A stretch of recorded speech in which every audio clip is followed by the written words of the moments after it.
గ్రంథములో నుంచి ఆది కాండము 5వ అధ్యాయము 22వ వచనంలో ఒక ఆయన అక్కడ కనపడతాడు మనకి. హనోకు మెతూషెలను కనిన తరువాత 300 ఏండ్లు ఆ దేవునితో నడుచుచు. చాలమ్మా. హనోకు అటండి, పరిశుద్ధ గ్రంథములో ఉన్నటువంటి హనోకు అనేటువంటి భక్తుడు మెతూషెలను కనిన తరువాత 300 సంవత్సరాలు ఏకంగా ఎవరితో నడిచాడట? దేవునితోనే నడిచాడట అండి. మెతూషెల పరిశుద్ధ గ్రంథములో ఉన్నటువంటి అత్యధికమైన సంవత్సరాలు బ్రతికినటువంటి వ్యక్తులలో నెంబర్ 1 వ్యక్తి మెతూషెల. ఈ మెతూషెలను కనిన తర్వాత 300 సంవత్సరాలు ఏకంగా ఈ హానోకు ఎవరితో నడిచాడట చెప్పండి? దేవునితో నడిచాడటండి. ఈ రాత్రికాల సమయంలో ప్రధానమైనటువంటి అంశం ఏమిటంటే, దేవుడు మన పట్ల అద్భుతమైనటువంటి మేలులు జరిగించాలంటే మనం దేవునితోనే చెప్పండి నడవాలి. దేవుని ఆరాధించాలి, దేవుని ప్రార్థించాలి, దేవుని గణపరచాలి, దేవుని స్తుతించాలి, అందరం చేస్తాం. కానీ దేవునితో నడవడం అనే విషయంలో కొంచెం వెనకబడి ఉంటారు కొంతమంది. దేవునితో నడవాలటండి. గమనించండి, దేవునితో నడవడం ఏంటి? ఒక మనిషితో అయితే గనక పక్కనో వెనకాలో ముందో నడుస్తాం మనం. కానీ ఎవరితో నడవాలట? దేవునితో నడవాలట అండి. మరి దేవునితో నడవాలంటే గనక దేవుడు ఎలాంటి వాడు అండి? దేవుడు ఎలాంటి వాడు అంటే గనక పేతురు రాసినటువంటి మొదటి పత్రిక చూడండి ఒకసారి. పేతురు రాసినటువంటి మొదటి పత్రిక 1వ అధ్యాయము చూసినట్లయితే కనుక 14వ వచనం చదవండి. నేను పరిశుద్ధుడనై ఉన్నాను గనుక మీరును ఏమై ఉండండి. ఆయన ఎలాంటి వాడు అంటాడు చెప్పండి? పరిశుద్ధుడైనటువంటి ప్రభుతో నడవాలంటే మనలో ఏముండాలి? పరిశుద్ధత ఉండాలి. ఏమండి? దేవునితో నడవాలి. దేవునితో నడవడం ఒక ఆశీర్వాదం, దేవునితో నడవడం ఒక దీవెన, దేవునితో నడవడం గొప్ప భాగ్యం. అయితే ఇవన్నీ కూడా సాధ్యం అవ్వాలంటే ఆయనలో ఉన్నటువంటి క్వాలిటీ, ఆయనలో ఉన్నటువంటి గుణలక్షణం ఏమిటంటే ఆయన ఎలాంటి వాడు? పరిశుద్ధుడు. ఆశీర్వాదం కావాలన్నా, దీవెన కావాలన్నా, మరణమును తప్పించబడాలన్నా, పరలోక రాజ్యానికి చేరాలన్నా దేవుడు ఎలాంటి లక్షణం కలిగి ఉన్నాడో అలాంటి లక్షణము ఇక్కడ కూడి ఉన్నటువంటి మనందరిలో కూడా ఉండాలి అని చెప్తుంది వాక్యం. అప్పుడు మాత్రమే మనం ఎవరితో నడవగలుగుతాం? దేవునితో నడవగలుగుతాం. దేవుడు ఎక్కడైతే ఉన్నాడో అక్కడికి వెళ్ళగలుగుతాం. దేవునితో నడుస్తాం. భూమి మీద ఉన్నంతకాలం దేవుడు ఎక్కడైతే ఉన్నాడో పరలోక రాజ్యములో అక్కడికి వెళ్ళగలుగుతాం. ఆయన ఉండేటువంటి స్థలములో యేసుక్రీస్తు ప్రభువారు అంటారు, నా తండ్రి ఇంట అనేకమైన నివాసములు కలవు, నేను వచ్చి మళ్ళా మిమ్మల్ని ఏం చేస్తాను? తీసుకుని వెళతాను. చూసారా? కాబట్టి అలాంటి పరలోక రాజ్యానికి మనం చేరాలన్నా, దేవునితో నడవాలన్నా దేవుని యొక్క లక్షణాల్లో ఒక లక్షణం ఏమిటంటే పరిశుద్ధత. అలాంటి పరిశుద్ధత కలిగి ఉండాలి. హనోకు పరిశుద్ధత కలిగి ఉన్నవాడు కాబట్టి ఎవరితో నడిచాడట అండి? కుడికి కానీ ఎడమకి కానీ తిరగకుండా, ఏమండి, ఏమాత్రం కూడా దిగజారిపోకుండా, విశ్వాసములో సన్నగిల్లిపోకుండా, విశ్వాసములో పెడద్రోవకు వెళ్ళిపోకుండా ఎవరితో నడిచాడు హనోకు? దేవునితో నడిచాడు. దేవునితో నడిచే బిడ్డలుగా ఉండాలి. రాత్రికాల సమయంలో ఆశీర్వాదం అనేది నీ సొంతం అవ్వాలంటే దేవునితో నడిచే బిడ్డలుగా ఉండాలి. రాత్రికాల సమయంలో దేవునితో నడిచే వారిగా ఉండాలంటే మనలో కూడా ఒక క్వాలిఫికేషన్ ఉండాలి.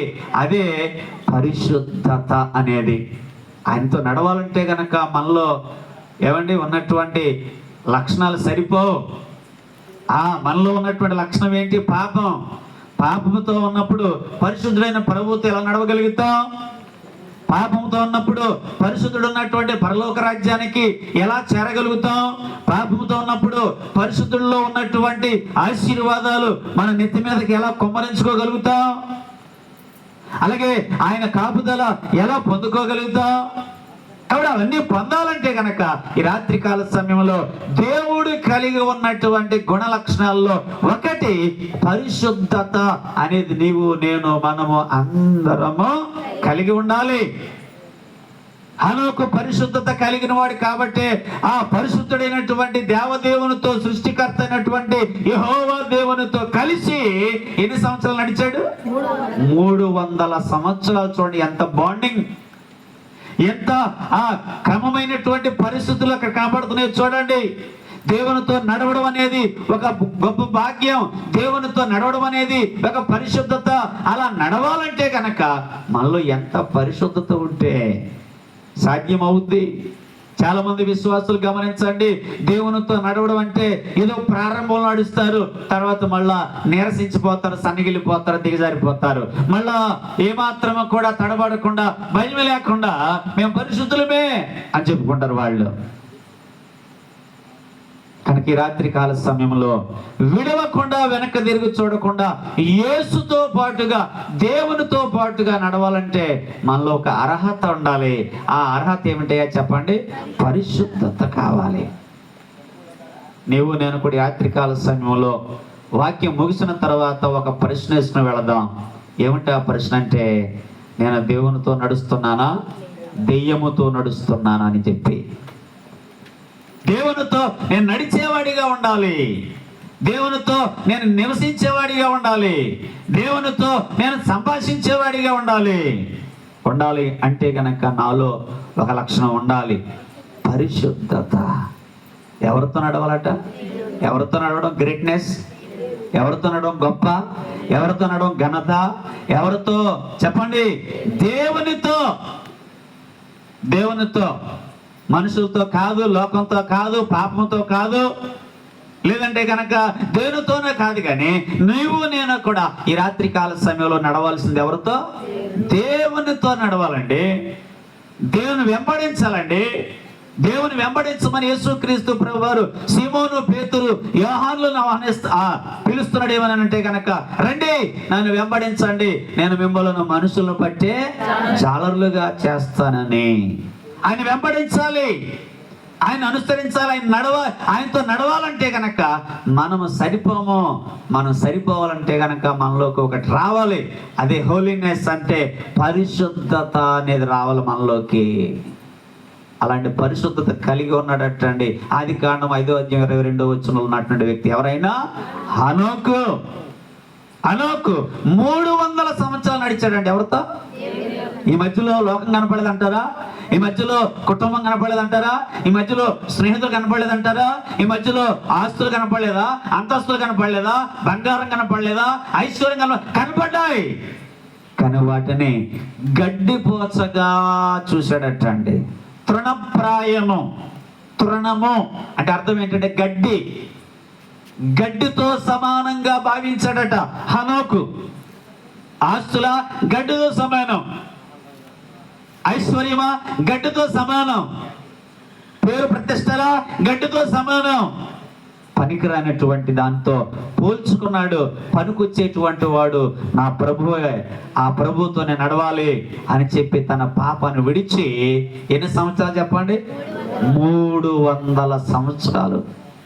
గమనించండి ఎంత గొప్ప భాగ్యమా బిడ్డలారా. గమనించండి, మనం దేవునిలోకి వచ్చి ఇప్పటికి మహా అయితే గనక పెద్దవాళ్ళకైతే ఒక 50 సంవత్సరాలు, ఒక మిడిల్ ఏజ్ వాళ్ళకైతే ఒక 20 సంవత్సరాలు, స్టార్టింగ్లో ఉన్న వాళ్ళకైతే ఒక 5-6 సంవత్సరాల్లో ఉంటుంది. కానీ చాలా మంది మధ్య మధ్యలో మారిపోతూ ఉంటారు. కానీ హనోకు అయితే ఎవరితో నడిచాడు? దేవునితో నడిచాడటండి. కారణం ఏమిటయ్యా? దేవుడు పరిశుద్ధుడు, ఆయనలో కూడా ఏముంది? పరిశుద్ధత లేకపోతే దేవునితో కలిసి మనం ఏం చేయలేం? నడవలేం, పారిపోతాం. పాపంతో ఉన్నవాడు ప్రభు దగ్గరికి ఏం చేయలేడు? రాలేడు. ఏజెన్సీలోకి ఆత్మీయ తండ్రి గారు ప్రారంభంలో సువార్త ప్రకటించడానికి వెళ్ళినప్పుడు ఈ లైట్లు కరెంట్లు లేనప్పుడు పెట్రోమాక్స్ లైట్లు ఉండి అంటండి. ఆ బెడ్రూమ్ బ్యాగ్స్ లైట్లకి ఇలాగ గ్యాస్ కొట్టిన తర్వాత అప్పుడు చక్కగా వెలిగేదట అండి. మొట్టమొదటిసారిగా ఏజెన్సీలోకి ఆ లైట్ పట్టుకెళ్ళి ఆ సువార్త చెప్తూ ఉంటే ఆ మంచం మీద పండుకున్నట్టు ఒక వ్యక్తి అన్నాడంట. ఏమన్నాడట? ఒరే ఏంట్రా తెచ్చారు, నా కళ్ళని మండిపోతున్నాయిరా, కళ్ళన్ని మండిపోతున్నాయిరా, నేను చూడలేకపోతున్నాను రా. చూడలేకపోయాడటండి ఆ వెలుతురుని. కాబట్టి పాపం ఉన్నవాడు కూడా ప్రభువుని ఏం చేయలేడు, చూడలేడు. కళ్ళు మూసుకుపోయి ఉంటాయి, ఎందుకంటే లోపల పాపం ఆవరించేసింది. ఏమండి, లోపల ఉన్నటువంటి పాపము వాడి హృదయాన్ని చక్కగా ఆవరించేసి ఆరగించేస్తుంది, రోజు రోజు తినేస్తుంది. అందుకే ప్రభు దగ్గర రండి, దేవుని దగ్గర రండి, దేవునితో నడవండి, దేవుని చూడండి అంటే నచ్చో. లోపల ఏముంది? ఏలుబడి ఏం చేస్తుంది? పాపము. కానీ హనోకులు ఏమి లేదు, పాపము లేదు. కాబట్టి పరిశుద్ధుడైనటువంటి దేవునితో ఎన్ని సంవత్సరాలు? 300 సంవత్సరాలు నడిచాడటండి. గమనించండి. కాబట్టి మనము ఎవరితో నడిచేవారిగా ఉండాలి? దేవునితో నడిచేవారిగా ఉండాలి.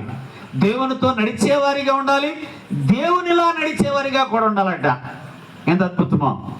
ఏమండి, ఎవరితో నడిచేవారిగా ఉండాలి? మనం దేవునితో నడిచేవారిగా ఉండాలి. ఇంకొక విషయం, దేవునిలాగా నడిచేవారిగా ఉండాలంటండి. చూడండి, మత్తయి సువార్త 14వ అధ్యాయం 28వ వచనంలో ఉంది ఒక ఆయన.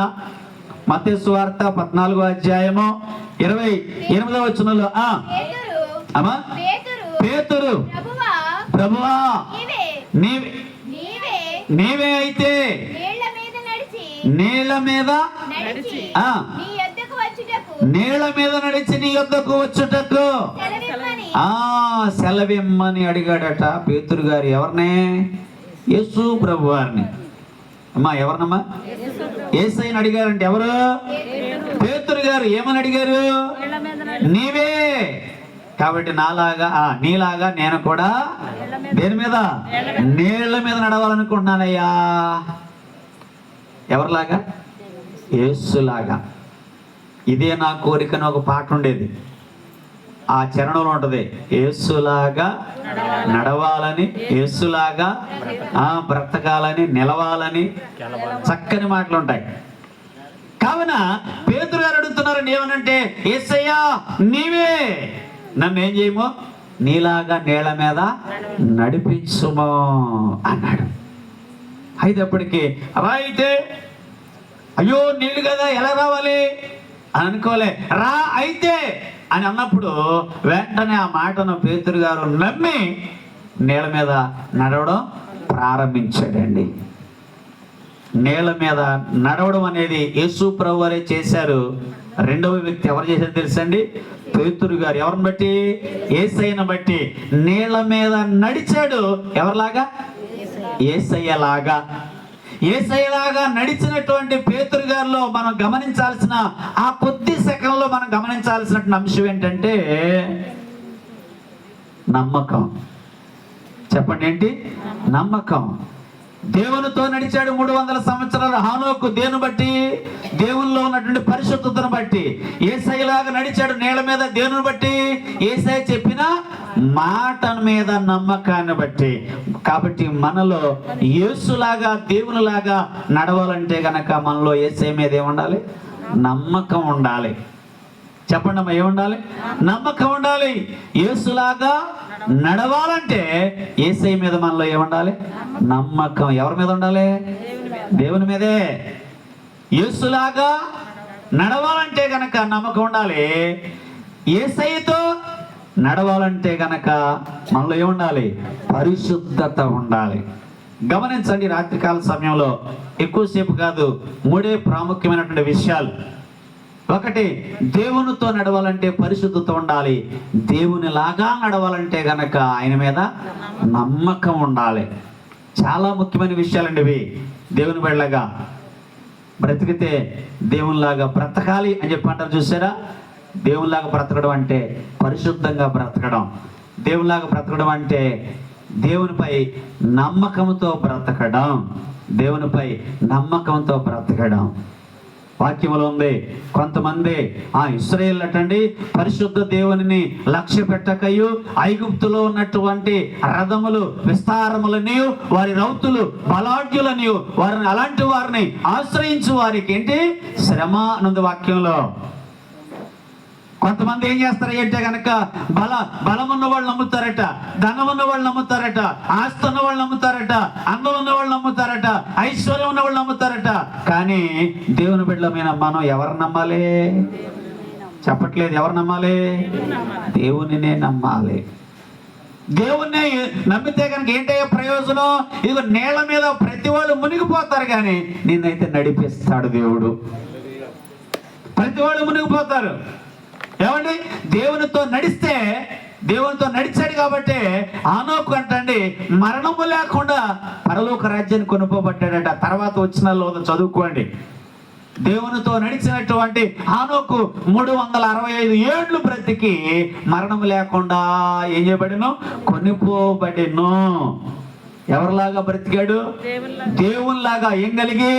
పరిశుద్ధత కలిగి. అందుకనే ఏం ఆవరించలేదు? మరణం ఆవరించలేదు. డైరెక్ట్ గా శరీరంతోనే ఎక్కడికి వెళ్ళాడు? పరలోక దేవుని రాజ్యానికి వెళ్ళాడు. పరిశుద్ధ గ్రంథములో శరీరాలతోనే పరలోక రాజ్యానికి వెళ్ళినటువంటి వాళ్ళల్లో హనోకు, ఏలియా ఎలాగెళ్ళారు వాళ్ళు? ఆ శరీరాలతో. యేసుక్రీస్తు ప్రభువారు కూడా. ఏమండి? ఎందుకయ్యా ఇంత విశిష్టత అంటే గనక హనోకులు ఏముంది చెప్పండి? దేవుల్లో ఉన్న లక్షణం ఏంటి చెప్పండి? పరిశుద్ధత. అలా పరిశుద్ధత కలిగి ఉన్నాడు కాబట్టి 365 సంవత్సరాలు బ్రతికిన ఏమి లేకుండా వెళ్ళాడు? చెప్పండి, ఏమి లేకుండా వెళ్ళాడు? మరణము లేకుండా. అలాగే యేసుక్రీస్తు ప్రభువారి లాగా నీళ్ల మీద నడిచాడు అయ్యా అంటే అర్థం ఏమిటంటే యేసయ్య మాట మీద పేతురు గారికి ఏం కలిగింది? నమ్మకం. ఒక క్షణమే మీరు గమనించండి. వాళ్ళ తర్వాత కింద చూశాడు, మునిగిపోయాడు. నమ్మకం పోయింది.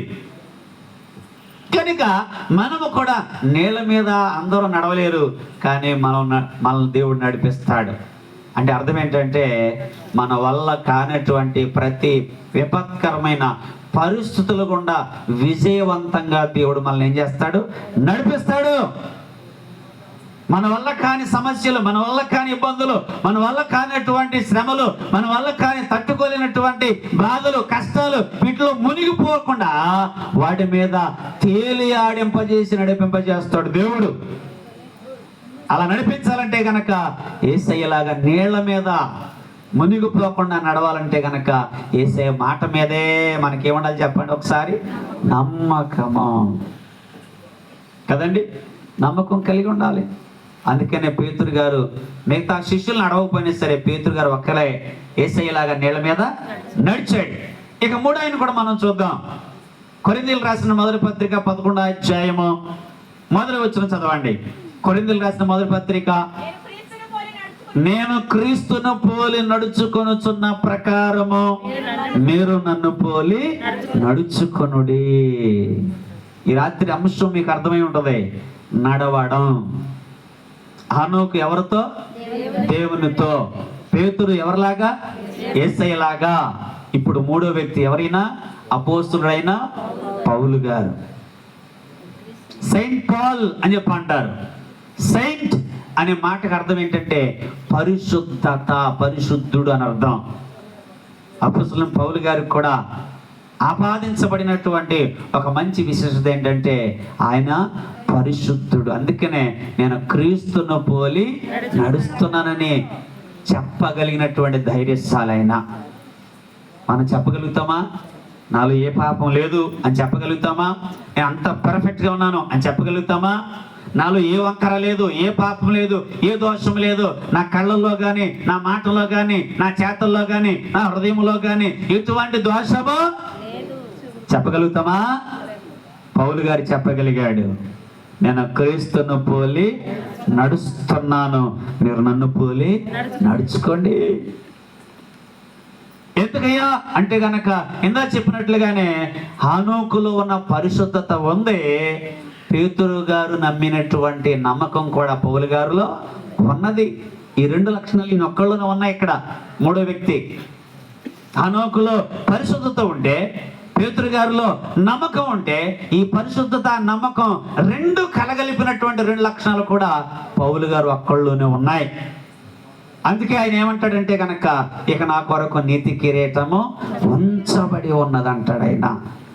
ఎవరో కట్టనటువంటి 400 గ్రామాల్లో 400 స్థిరమైనటువంటి సంఘాలను కట్టగలిగాడు ఆయన. ప్రయాసపడి 400 సంఘాల పైనే ఆయన కట్టగలిగాడు పౌలు గారు దేవుని కృపను బట్టి. ఎందుకంటే గనక ఆయన శ్రమలు లేవా, కష్టాలు లేవా, ఇబ్బందులు లేవా అంటే గనక అసలు ఫ్యామిలీ లేదు. ఎక్కడ ఉంటే కనుక అక్కడ డేరా వేసుకుని బ్రతికేవాడు. ఏమండి, సహకారులా అంటే కనుక చక్కగా ఉండేవారు. అకుల్లా ప్రిస్కిల్లా ఏం చేశారు తెలుసా అండి? ఏం చేశారు తెలుసా? చూడండి, రోమాపత్రిక 16:3 రోమాపత్రిక 16:3 చదవండి ఒకసారి.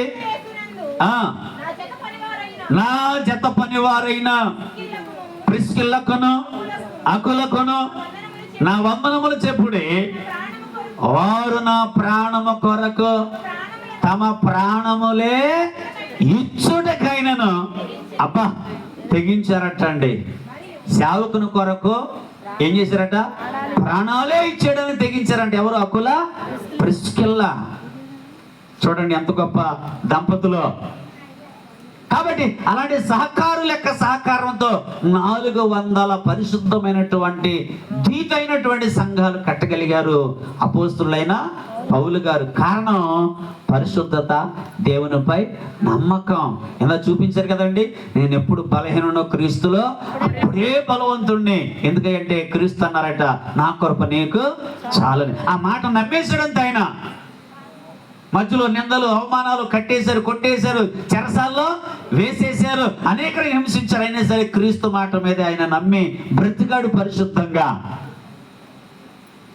అందుకనే ఇక నా కొరకు ఏ కిరీటము? నీతి కిరీటం ఉంచబడిందని చెప్పగలిగాడు ధైర్యంగా. కాబట్టి రాత్రి కాల సమయంలో మన యొక్క గోల్, మన యొక్క చేరవలసిన గమ్యం ఏమిటాయి అంటే కనుక పరలోక రాజ్యం అయితే మన గోల్, పరలోక రాజ్యం అయితే మనం బ్రతికున్న దినాల్లో ఈ 2 లక్షణాలు ప్రధానం కలిగి ఉండాలి.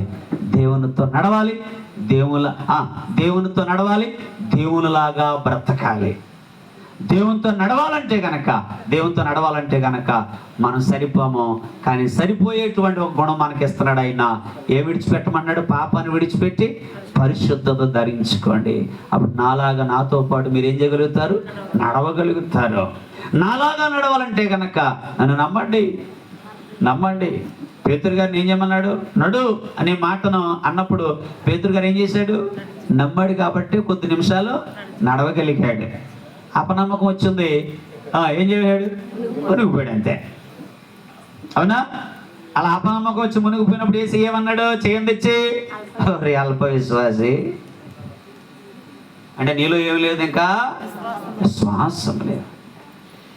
కాబట్టి రాత్రి కాల సమయంలో ఈ కుటుంబమే కాదు, దేవునితో నడిచే కుటుంబము మనము ఎల్లప్పుడూ కూడా ఎవరితో నడవాలంటే చెప్పండి? దేవునితోనే నడవాలి.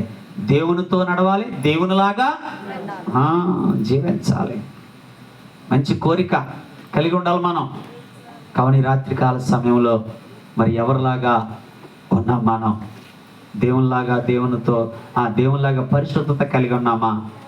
అలాగే దేవునిలాగా నడుస్తున్నామా?